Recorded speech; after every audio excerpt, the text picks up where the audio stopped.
हमरो यह विचार बा। हाँ सही कहा तनी। कि हम दूसर ब्याह ना करब। हमरा के जिए खातिर अमर के यादें काफी बा। कोनो दूसरा सहारा की जरूरत नहीं खे।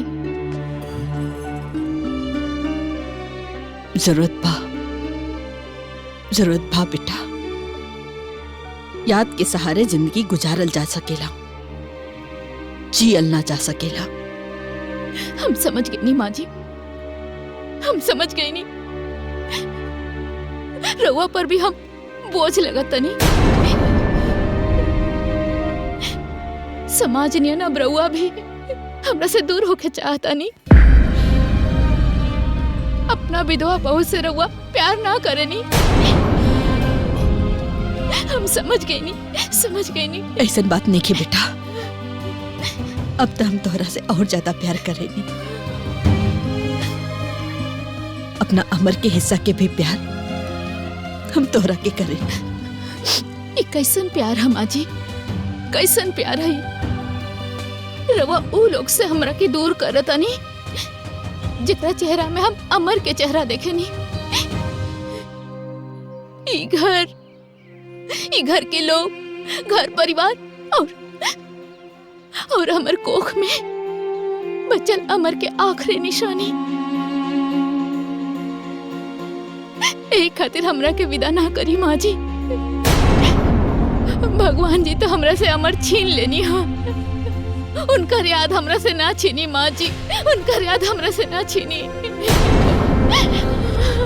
बेटा, तोहरा के दुखी देख के ना अमर जहाँ कहीं भी होगी बहुत दुखी होगी। हमरा पता बा, हमरा ई फैसला से हमार अमर भी खुश होगी। जब भी हम तोहरा के इस सफेद साड़ी में देखे नी ना, हमरा के बहुत दुख होला। हमहू चाहे नहीं कि हमार बहू होली, तीज, करवा चौथ करे। इस सफेद रंग ना औरत के सिर्फ दुख देवेला, सिर्फ दुख। और हम तोहरा जीवन में ना खुशी देवल चाहता नहीं, खुशी।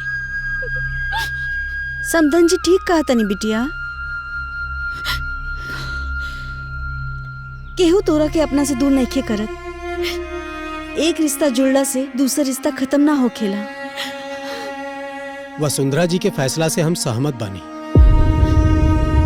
बिटिया सिर्फ सांस लेहला के जीवन ना कहल जाला। अभी तो तोहरा के अपन पूरा जीवन जिए के बा।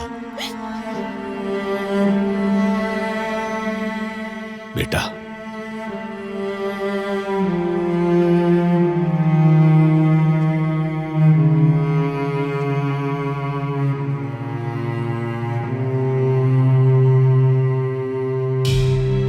हमार जौन बहू हमरा जीवन के अंधेरा से उजाला में ले आई, हम अपन बहू के अंधेरा में नहीं देख सकत। सूरज भी सांझ के डूबेला, लेकिन फिर अगला दिन सवेरे एक नया रोशनी, नया उम्मीद, नया विश्वास के साथ, नया शुरुआत के साथ उगेला। हमार बात माना बहू, तू एगो नया विश्वास के साथ अपन जीवन के नया शुरुआत करा।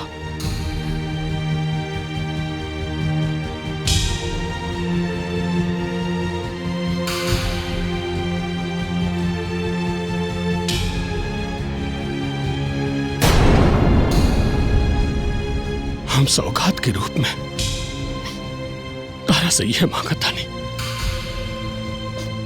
मान जा।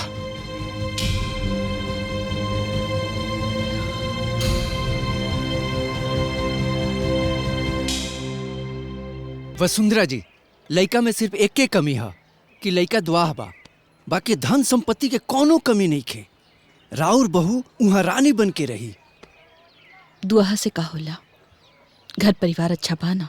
अरे वसुंधरा जी, परिवार अच्छा बा तबे नु राउर बहू के साथ साथ बच्चा के भी अपनावे के तैयार बा। ठीक बा पंडित जी, रोआ बात आगे बढ़ाई, दान दहेज के भी बात हो जाई। दान दहेज? अरे ना ना ना ना समधन जी ना, हमार नाम कीमत लाल जरूर हवे, बाकी हम अपन बेटा के कीमत ना लेब। का मलकाई? देखी, बेटी बहू से बढ़ के कोनो दान दहेज होला का? हाँ? आप तो बहू के बस एक साड़ी में विदा कर दी। हाँ बाकी हमने के कुछ ना चाहिए। हाँ, अगर बहू के कुछ देवे के बा तो रउआ दे दी। जी रउआ लोगन के बहुत ही बढ़िया विचार बा।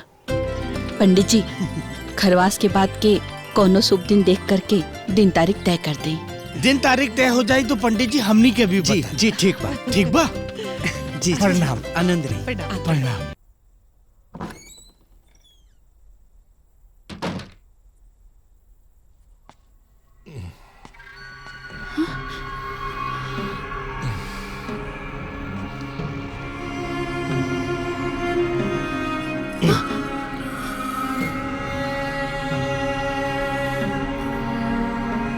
छे, बाप।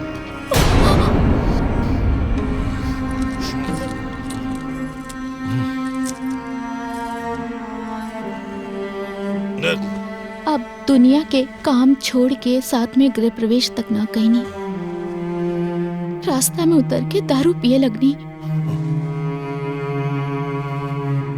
आज हमनी के सुहाग रात बा और रउआ दारू पी के आइल बानी।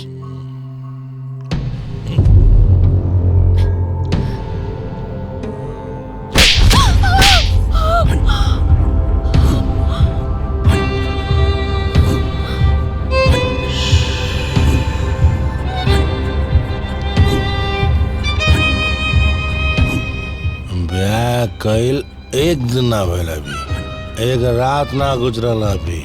हाँ तू हमरा पर हुक्म चलावल चाहता रहो? मेहरारू हो, मेहरारू बन के रह, हमार माई बन के कोशिश मत कर। अभी तो थप्पड़ मारले बानी, ज्यादा चपा चपर कहलू नु मार के मुहवा तोड़ दे।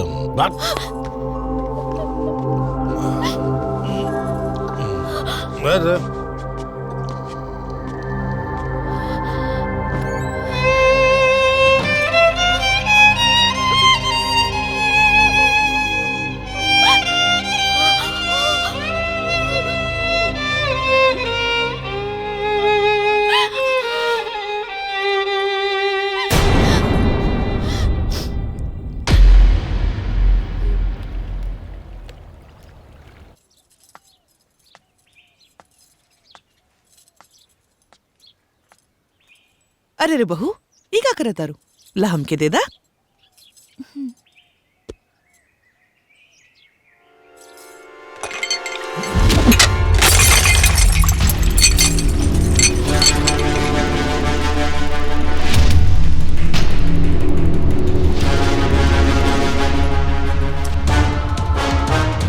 हमार बेटा के एक अंगूठी सिकड़ी देकर सारा गहना एकरा ऊपर लाद देलस।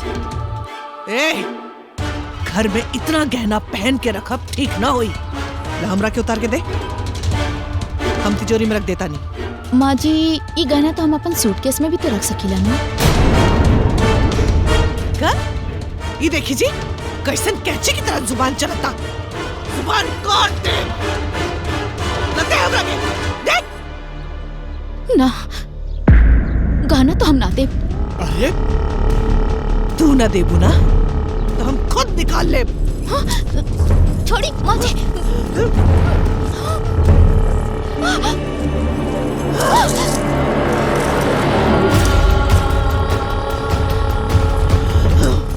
माँ जी, माँ जी,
बा ना कि सास सारा गहना ले लेगी। हाँ? ये आँख से ना गंगा जमुना बहाल बंद करा। घर में इतना काम पड़ल बा, क्या करी? तो हर बुढ़िया सास जा जाके काम कर। चला बेटी, चली जी। चला।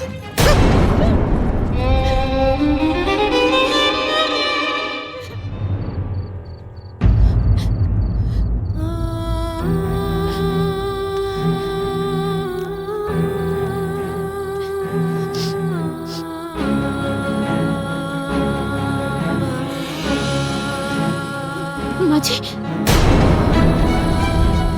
ये देखा, लोगन के पास दांत घसे खातिर पेस्ट नहीं खे और ये महारानी देह पे लगा रही बिया। कितना पेस्ट खराब करबू? अगर हमनी के बात ना मनबू ना तो कल फिर से जरावल जाए। दे हमरा के। अरे दे। ये पकड़, अपन माई के फोन लगावा और ये लिस्ट में जे सामान बा ना जल्दी से जल्दी मंगावा। पकड़। हम ना लगाई। हाँ? अरे मारा भी चाटा। पकड़ एक रखे। पकड़। फोन लगावा। देखत का बड़ू है? हम कहते ही फोन लगावा। लगा फोन।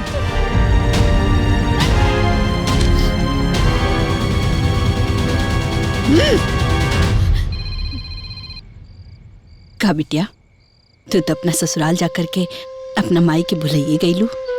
लागता ससुराल में बहुत प्यार मिला था।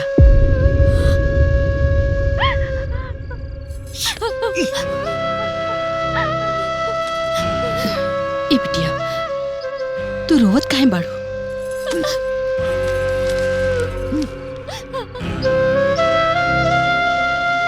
बोल।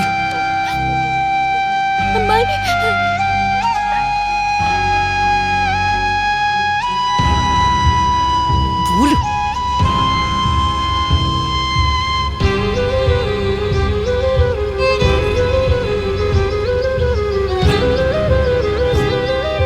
सब भिजवा दी माई।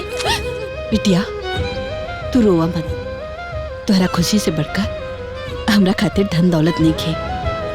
तू चिंता मत करा, हम सारा सामान लेके आवत हनी। तू चुप हो जा।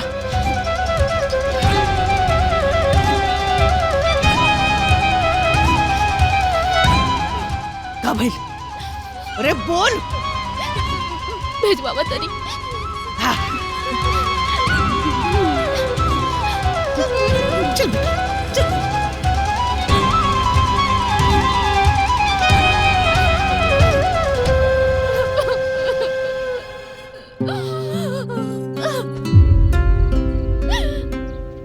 समझन जी, रवा लिस्ट में जौन जौन सामान बोले रहली है ना, सब लेके आइल बानी। राउर आज्ञा होके तो एक बार बिटिया से मिलनी। अरे अभी एगो हफ्ता भी ना भइल ओकरा यहाँ आइल। हाँ?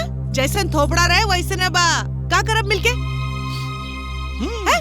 एक काम करी, अगली बार आइब ना तो चाय पानी भी पी लिया और बिटिया से मिल भी लिया। ठीक बा? अभी जाई। बस एक बार मिली थी।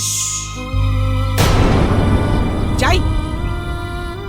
चली जी।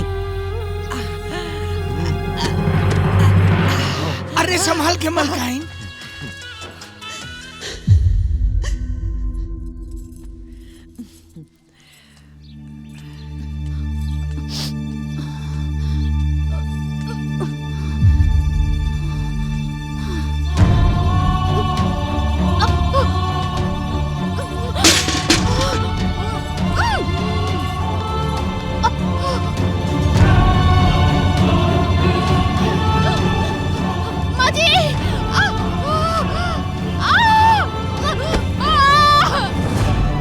माई, लागता बच्चा होके वाला बा।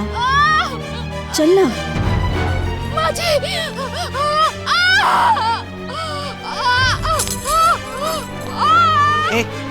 चुपचाप बैठी जा। कौन सा वो बच्चा हमार खानदान के ब्याह, अरे नैयर से लेके आइल ब्याह। और वैसे भी बिटिया, जितना दहेज हमरा के मिले के रहे उतना मिल गई। अब वो बुढ़िया के पास कुछ नहीं खे। हैं? मर दे दोनों के। हैं? और मर जाई ना तो हमनी के जान छुटी।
जाएगा।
सारे जंगल की कलम बने, सागर की बने से आई, धरती अंबर बन जाए कागज, माँ की महिमा तो वो जगत में केहू ना लिख पाई, केहू ना लिख पाई।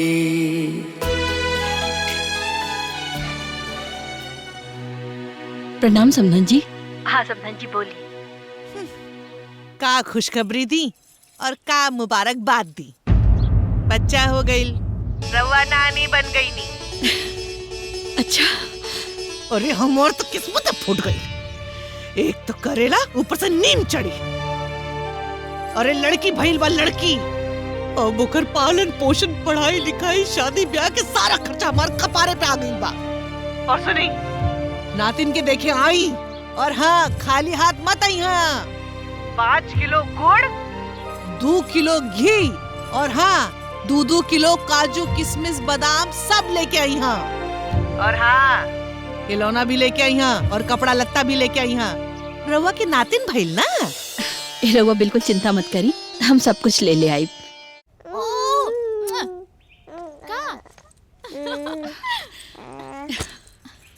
प्रणाम माई। खुश रहा माई, बैठी ना। आज ये मिलन के बंद द्वार खुल कैसे गई माई? का कीमत चुकैनी है? अरे कीमत ना बेटा, ये तो उ लोगन के हक रहे, हम तो बस अपन फर्ज निभावनी है। अब हमसे ढेर बतियावा मत। हमरा नातिन के हमरा गोद में देके हमरा के सबसे खुशनसीब और धनवान दादी बनाता।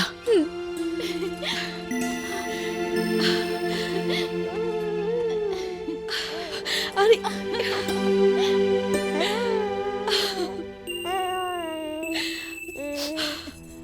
हाँ ए बिटिया, हम अपन अमानत तोहरा पास छोड़ के जाता नहीं, एकर ख्याल रखिया। और हमनी दोनों के जीवन के डोर यही से जुड़ल बा।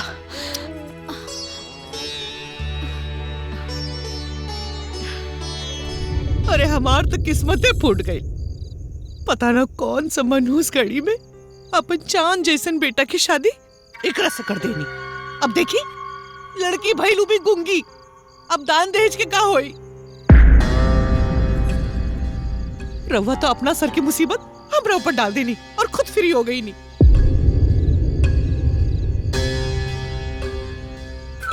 सासू जी, हम कोनो बिजनेस शुरू करल चाहता नहीं। हमनी के लगे कुछ पैसा बा बानू बाबूजी। हाँ हाँ हाँ बस 25 लाख रुपया का जरूरत बा। रहुआ दे देब तो हमार बिजनेस शुरू हो जाई। फिर तो सब क्यों खुशी से रही। समझन जी, देखिए ना, अगर राउर दामाद अपन पैर पे खड़ा हो जाए तो बिटिया नो सुखी रही।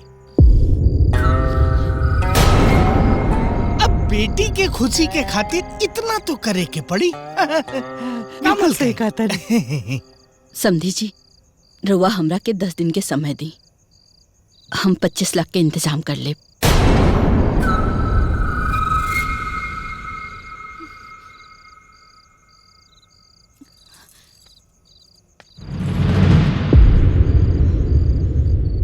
ना माई, अब रउआ ई लोग के पैसा ना दे। माई, ई लोग दीमक खा रउआ के खोखला कर दी है। रोटी के भूख रोटी खा के मिट जाला माई, बाकी पैसा के ना। काहे से कि ई पैसा आदमी ना खाला, ई लोग लालच के तिजोरी में भरेला। बिटिया, तिजोरी में भरे खातिर ना, दामाद जी बिजनेस करे खातिर मांग रहल बाड़े। 4 पैसा कमाए लगी फिर थोड़ी ना हमरा से मंगे। माई, ई लोग भिखमंगा हा, कोनो न कोनो बहाना से रउआ से भीख मांगत रही है। अच्छा ठीक बा, रउआ बताई 10 दिन में 25 लाख कहाँ से ले आई? अरे एकर चिंता तू काहे करत तारू? हमरा लगी ना 10 बीघा जमीन बा, 1 बीघा बेच दे माई। और हमरा लगे जौन कुछ भी बा उ तोहार और मुन्नी खातिर तबा। और का देखा, तू चिंता मत करा माई। आज हम बहुत खुश बानी। तू खुश रहा, एंजॉय करा एंजॉय। बार बार रउआ माई से काहे पैसा मांगतानी? हाँ, हमरा के एकदम अच्छा ना लागेला। पर हमरा अच्छा लागेला, बहुत अच्छा लागेला। और हमरा आदरणीय सासू माँ के बीच में आवे के कोनो जरूरत नहीं है। पर चाहे कुछ हो जाए, माई के हम ई ना करे देहब। रउआ इहे खातिर हमरा से ब्याह कइले रही का? हाँ,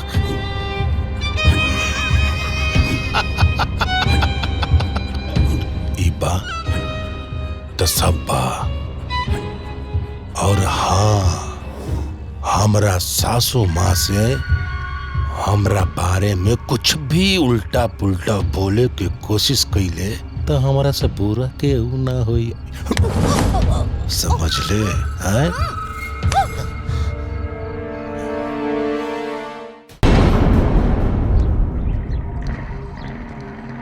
25 लाख मिल जाए ना तो तारा खातिर प्रणाम। अच्छा सा बिजनेस शुरू करा। हाँ, प्रणाम। जी प्रणाम। सासू जी प्रणाम। खुश रही दामाद जी। समधन जी माफ कर दी, वो 2 दिन कचहरी बंद रहे ना, यही से रजिस्ट्री में देरी हो गई। कोनो बात नहीं खे, पूरा 25 लाख बानू। गिन ली रहुआ, गिन ली।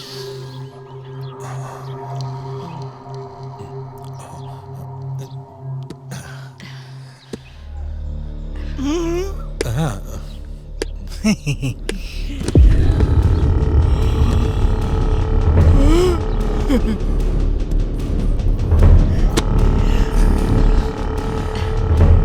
समधन जी, मुन्नी के बुला दी ना, ओकरा खातिर चॉकलेट लेके आइल बानी।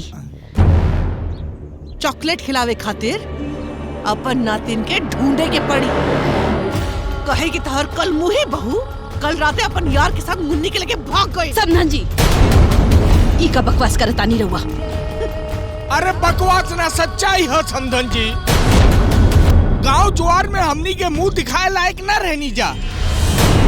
अरे हमके तो अब शक हो रल बा कि ऊ बेटी तोहरा बेटा के भी बा कि ओकरे यार के। समधी जी, अब एक शब्द भी और रउआ बोलली ना तो हमरा से बुरा केहू ना होई। अरे हमरे सीता जैसन बिटिया पे रउआ लोग लाल छल लगा रहल बानी। अरे नहीं के मिलल देवे चाहत ना, यही से ही सब कह रहल बानी। हमके पता बा रउआ लोग हमरा बेटी के कहीं छुपा के रखले बानी। ठीक बा, हमार बेटी और हमार नातिन हमरा से ना मिली ना तो रउआ लोगन के ई पैसा भी ना मिली। सासू जी, गांव में हमने की इज्जत चल गई और आपके रुपया का पड़ल बा। इज्जत गई तो समझी कि रुपया गई। और ढेर तमाशा मत करी। जाइए यहां से, जाइए यहां से। अरे भाग यहाँ से। जाई समधन जी। जाइए यहां से।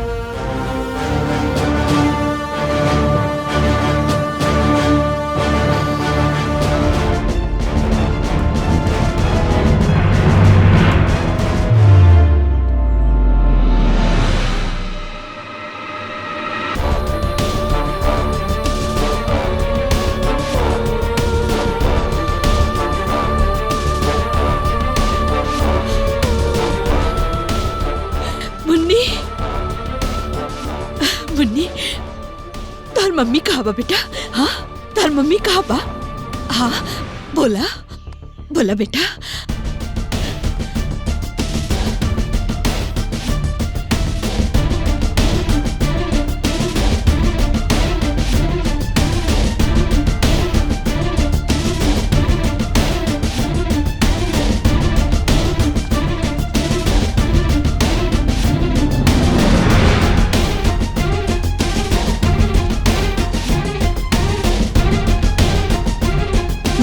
कहा है बेटा, हमरा को समझ में नहीं आवत।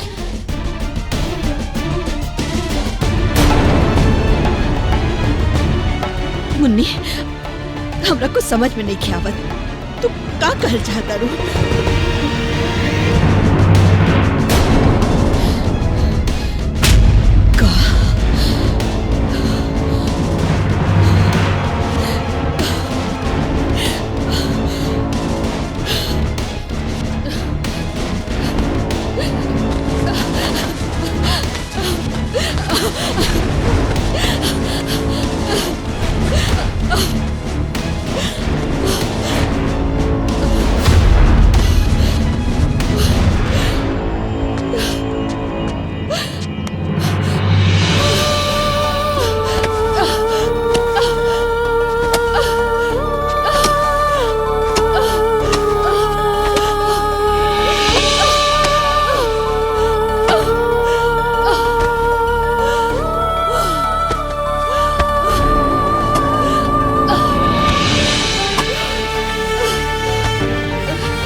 बिछिया पहिरा के तोहे बिटिया, लाल लाल जोड़ा लाल चुनर ओढ़इबे।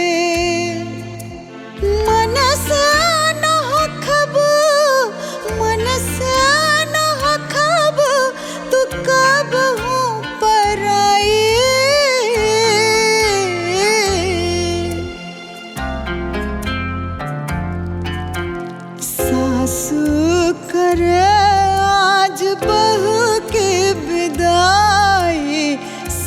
आंसू करे आज बहू की विदाई।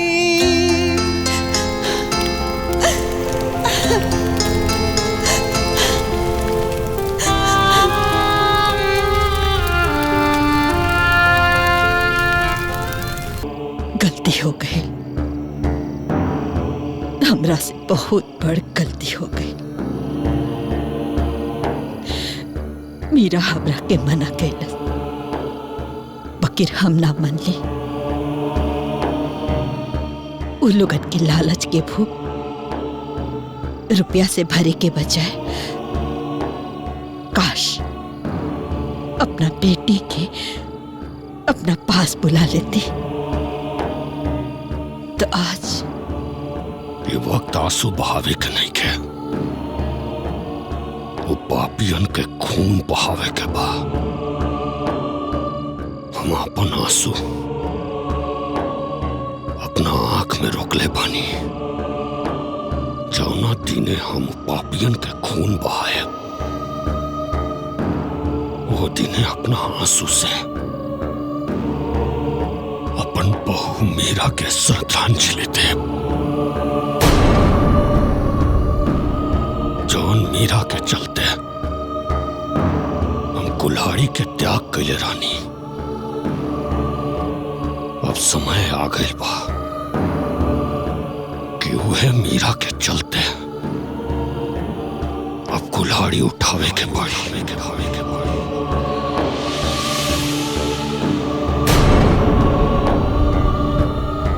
उठावे के पड़ी।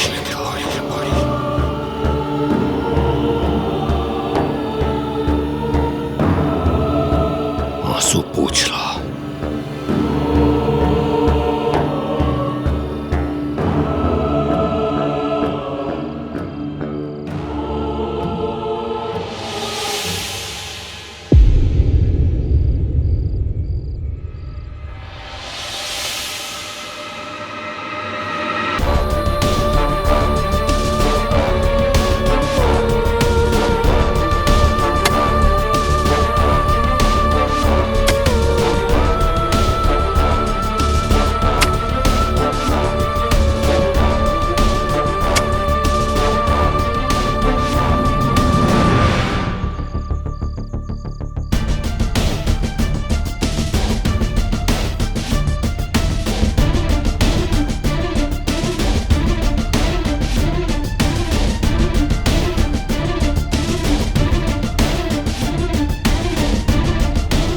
कहले रहलू ना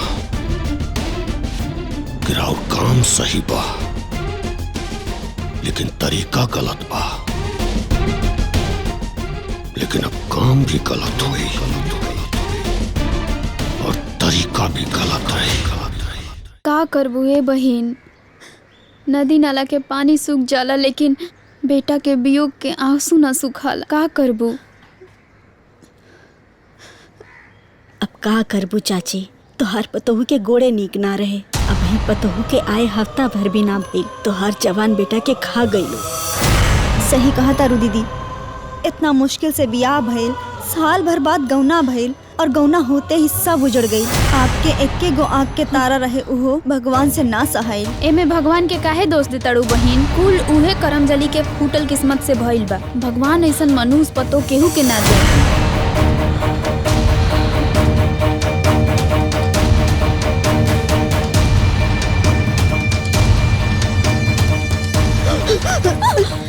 हमार जवान बेटा खा गई तब तोर पेट ना भरल। अरे पेट बाकी कुआं रे।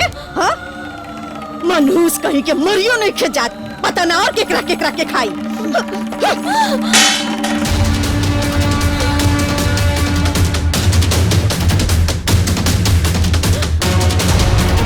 देखो हो, देखो नौटंकी बाज, बेहोश होए के नाटक करतिया। मर जा।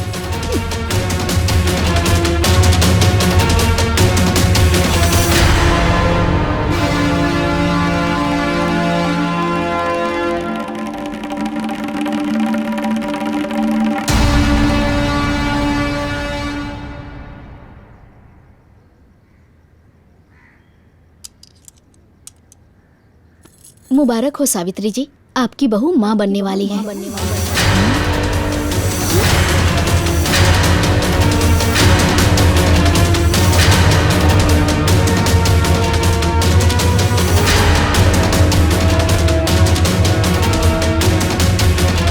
कमजोरी की वजह से इन्हें चक्कर आ गया था। इनके सेहत का थोड़ा ध्यान रखिए और कल डिस्पेंसरी में आके आप दवा ले लीजिएगा।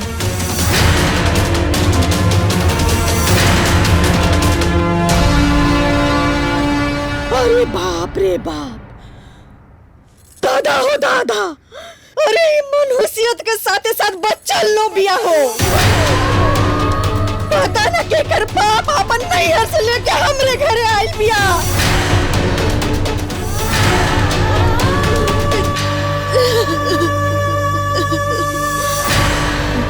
हम पूछल चाहता नहीं, जब गौना होके एको हफ्ता ना भइल और हमार बेटा सुहागरात मनैबे ना कैलस, तो एकर पेट में बच्चा कहाँ से आई? पूछिए अपन लाडली बिटिया से, केकर पाप अपन पेट में लेके नैहर से हमरे घरे आइल बिया। पूछी।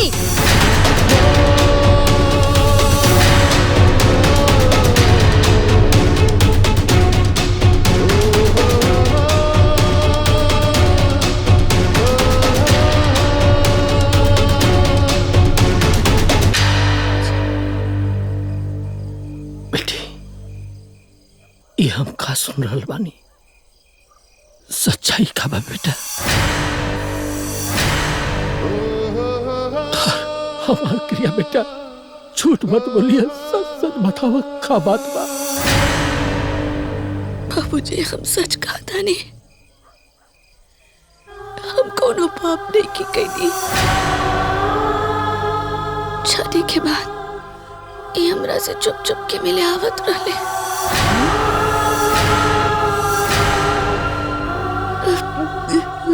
नहीं, इनके बच्चा सचिए बाबूजी। हम इसे माने खातिर तैयार नहीं थी, ये झूठ बोलतिया। रामविलास जी, रुआ के इज्जतदार समझ के रुआ के हम अपना बेटा के ब्याह करेंगे कि राहुल खानदान इतना नीच हो सकेला, हमको सोचलो ना रोनी।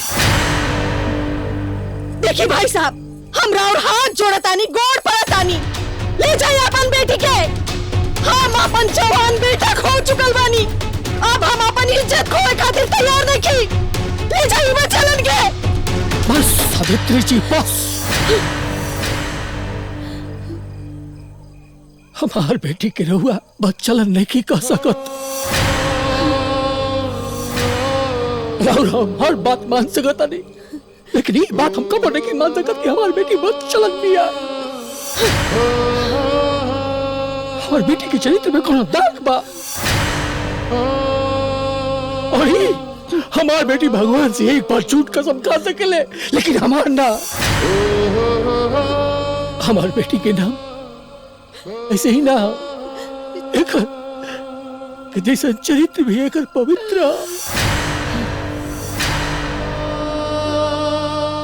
चलो बेटा, ऐसा सफाई दिला से कोनो फायदा नहीं है। चलो बेटिया, घर चला। आओ।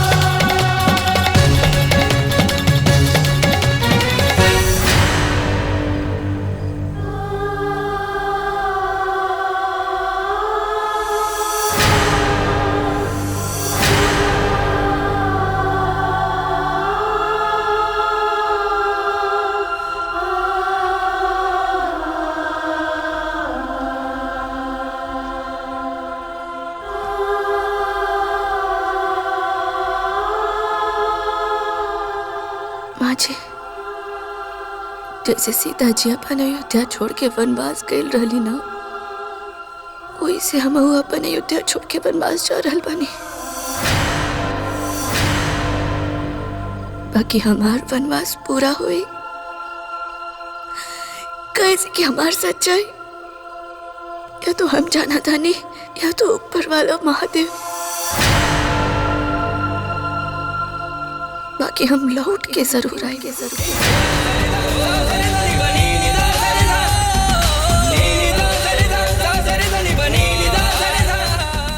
रवा लोग देख ली, रिजल्ट सामने बा। दुल्हन चुप हो जा, ज्यादा मत बोला। के चुप कराई बम्मा जी, बताई ना आ केकर मुंह बंद कराई। गांव जवार जब कल होके हंसी ना तब पता लगी बदनामी की जौन करिखाई अपना मुंह पर पोत के आयल बाड़ी ना उ रोलो से ना धोआई। आ हम पूछा तानी कि कौना हक से इस ससुरारी से हिया रहे आयल बाड़ी। अपन हक से, अपन हक से रहे एलबीआई, अपन बाप के हक से रहे एलबीआई। ई मत भूला लोग, ई घर है, जमीन में ई बराबर के हिस्सेदार बिया। अशोक ओमकार समझा दे अपन अपन मेहरी के, न तो हमरा से बुरा केहू ना होगी। का समझा दी बाबूजी, का समझा दी? कुछ गलती कहा तरी सका? कहलू के जब मैं गांव समाज पूछी तो कहा जवाब देवे के हमनी के? अरे माने हमनियों के छोट छोट लड़का बच्चा बाने, हाँ? अरे उकुल के पढ़ाई लिखाई परवरिश पर का असर पड़ी? उकुल का संस्कार सीखिए सर? बाबूजी देखी ये सब राउर छूट के नतीजा है। अरे अबहिनो वक्त बा बाबूजी, एक अबॉर्शन कराई और दूसर ब्याह कराई।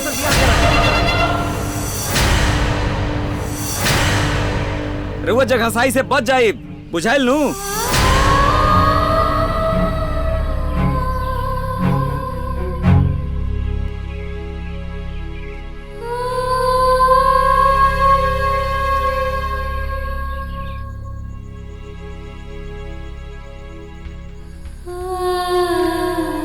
देखा तानी जी, लोग हमरा के चरित्रहीन कहत हवन, हमरा से निष्पाप होके के सबूत मांगत हवन, हमने के आखिरी प्यार की निशानी के गिरावे के कहत हवन। राउर रीता के और के हो जाए कहत हवन। कैसे मानी, कैसे मानी? अरे सीता तो हर जन्म सिर्फ राम के हई, और अगर ये वक्त हमार अग्नि परीक्षा देवे के हो ना, तो हम हर अग्नि परीक्षा देवे खातिर तैयार बानी। समाज के हर जुल्म ताना सहे खातिर तैयार बानी। बाकी हार न मानब, हम अपन बच्चा न गिराए, हम अपन बच्चा न गिराए।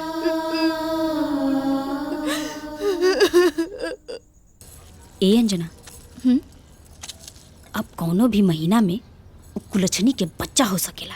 हाँ। अगर बच्चा भइल तो हमनी के जायदाद के वारिस खड़ा हो जाइएगो। 8 बीघा जमीन बा, 4 बीघा के अकेले मालिक खड़ा हो जाई।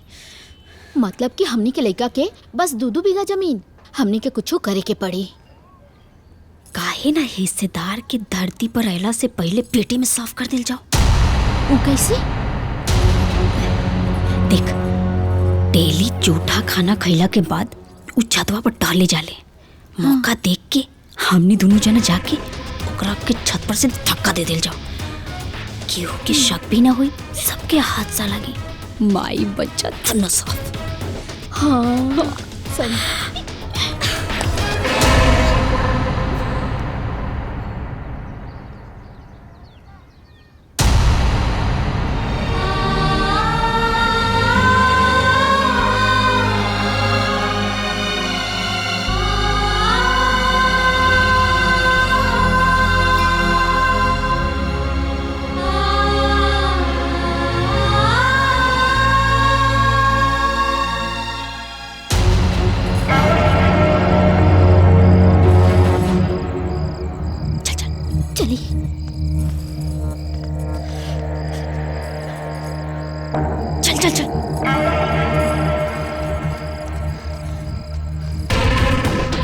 एजा तो नहीं खे। चलो जा देखिए। अच्छा चल चलो उन्हें देखिए।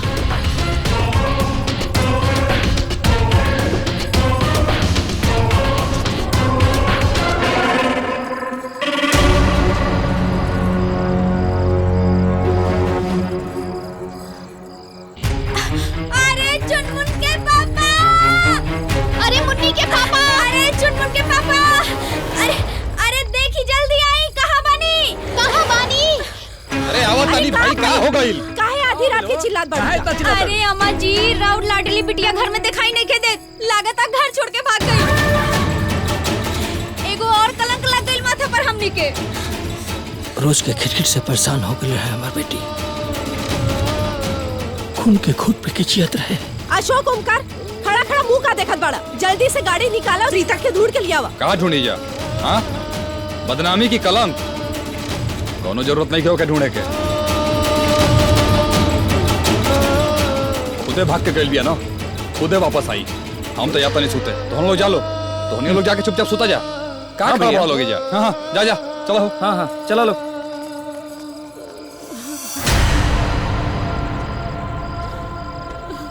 पता ना कहाँ और कौन हाल में होके हमार बिटिया। हे भगवान, जहाँ भी हमार बेटी होके ओकर रक्षा करिया।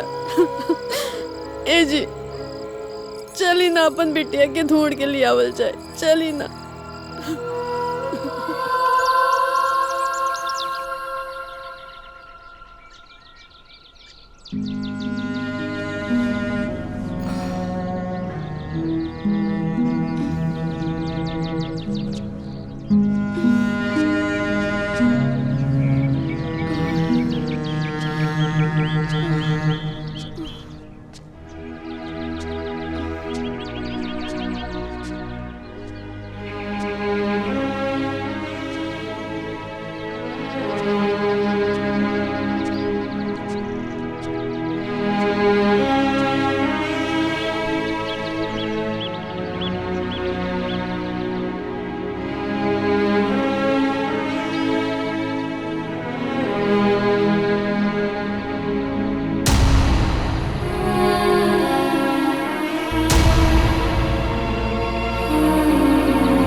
कुछ ना मिली, जा यहाँ से चल जो।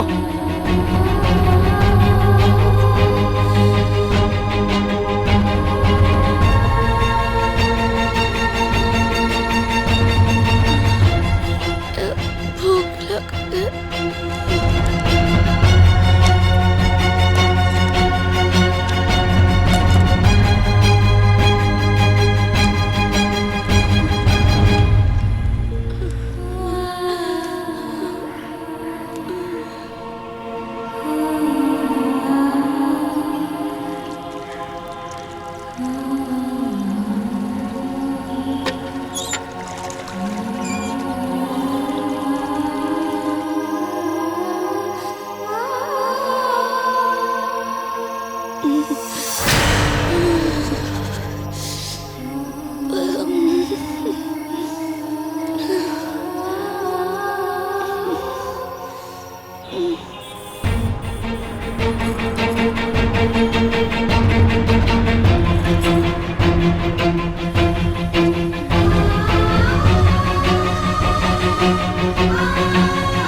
जौन सामान कहनी है ध्यान से लेते आई। हाँ ठीक है।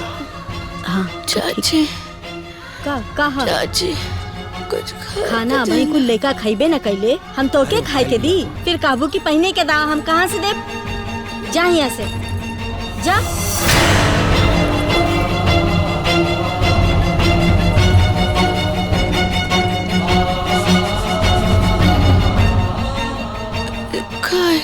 जब खाए के ठिकान ना रहला तो बच्चा काहे के पाल ले लूहा। चल हटा।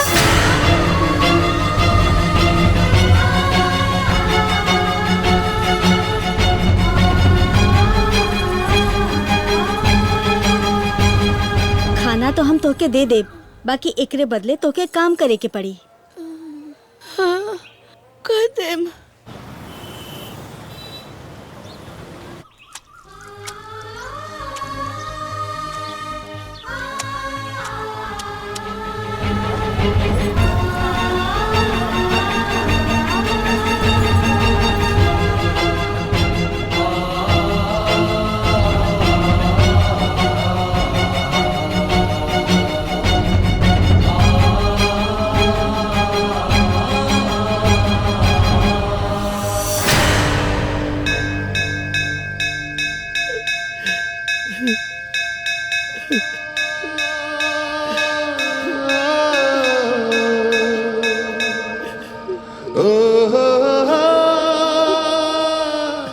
हे भगवान,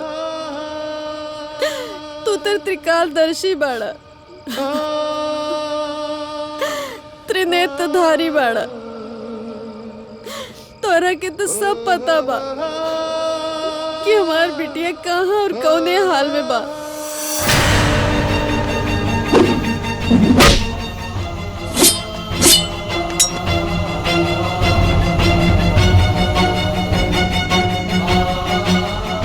व्याकुलता की पीड़ा नारी से बेहतर जाने कौन।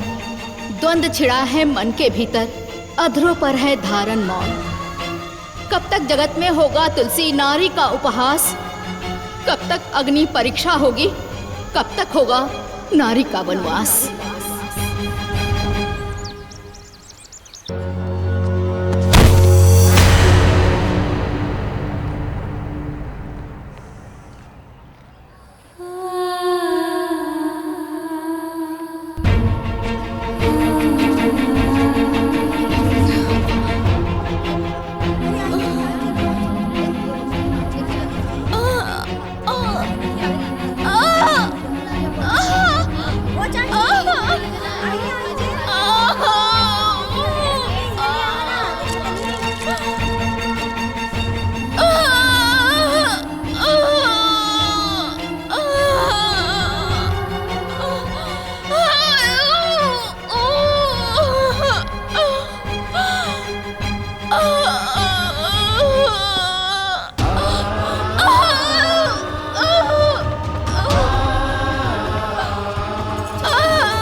रीता बिटिया,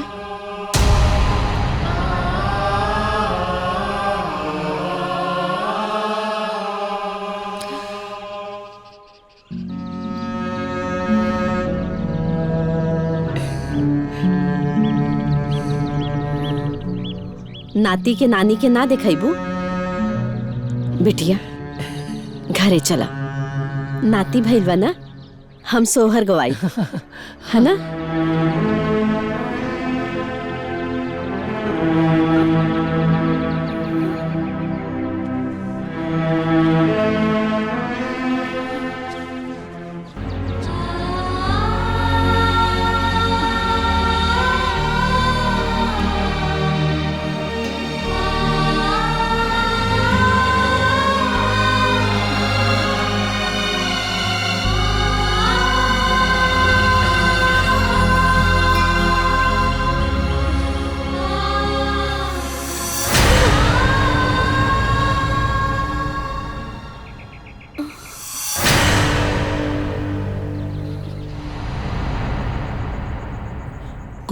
कहते हो कि बिना खाए पिए कितना दिन जियबो? खा, रोला से रीता मिल जाए है का? आज रीता के 9 महीना पूरा हो गए। पता ना लड़का बच्चा भइल कि ना। शुभ शुभ बोला दे कि शुभ शुभ बोला। भगवान इतना निर्दयी नहीं खा। जहां भी होगी हमारी बेटी ठीक होगी। पहला बच्चा रहला घरे होत ना तो हम सोहर गई थी अपने हाथे से ठौरा बना के ओकरा के खियाई थी, अजवाइन पियाई थी। अरे अब ही ओकर उम्र ही का रहला, वो तो खुद ही एक बच्ची भी है। पता ना अपने लड़का के तेल उपटन करत होई कि ना। अरे हम तो कितनी अभागिन है कि अपने नाती के काजर तक ना लगा पौनी, काजर तक ना लगा पौनी।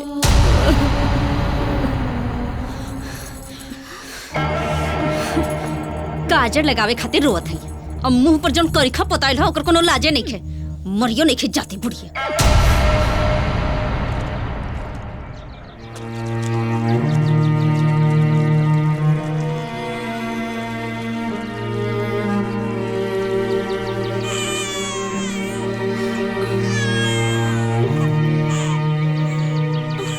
दो दिन से कुछ खैले पीले नहीं के, यही से दूध उतरत नहीं के। कहा किया है अपन बबुआ के?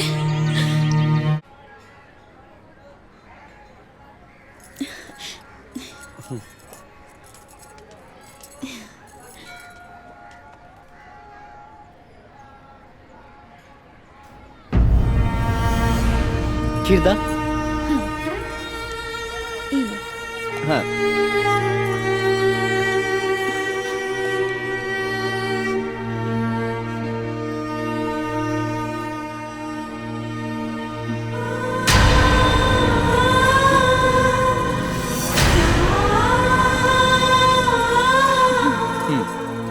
ला खीरदा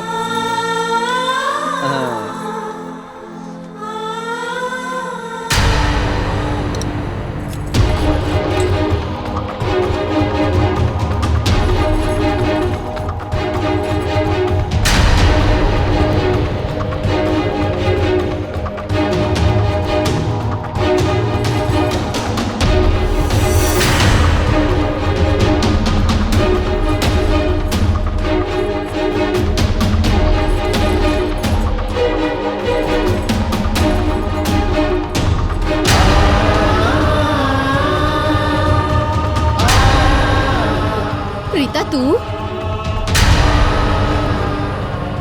रीता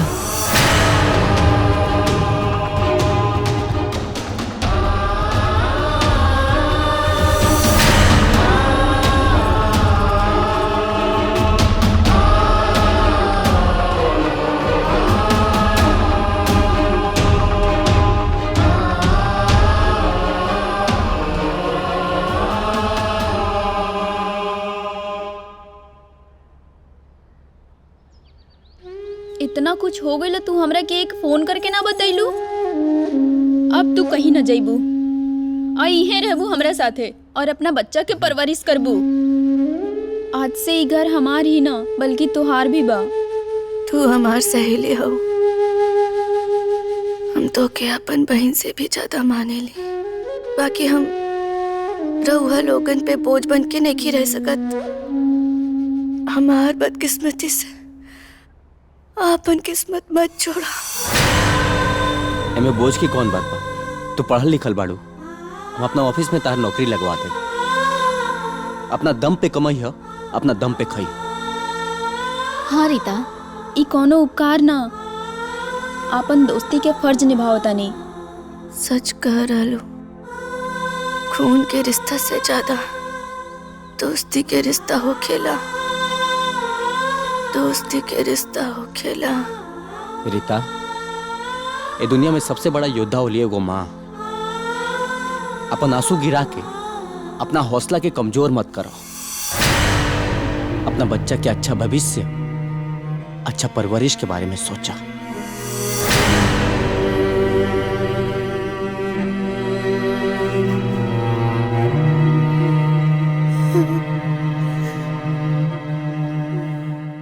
आपन पसंदीदा फिल्म देखे खातिर डाउनलोड करी दंगल प्ले ऐप।